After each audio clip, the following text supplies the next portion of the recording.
imagine hearing this every time your car hit a bump. What I did was I took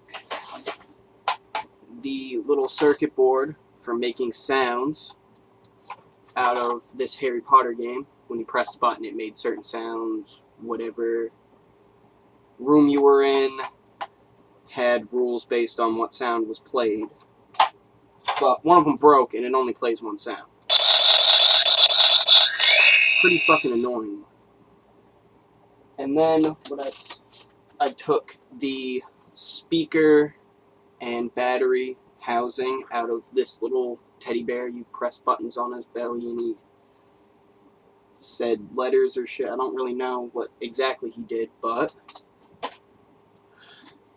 And then out of the box that held the circuit board for that, I made a little shake switch. If you look in there, nah, the camera sucks. But anyway, pretty much you shake it and... Now I'm going to go hide it somewhere.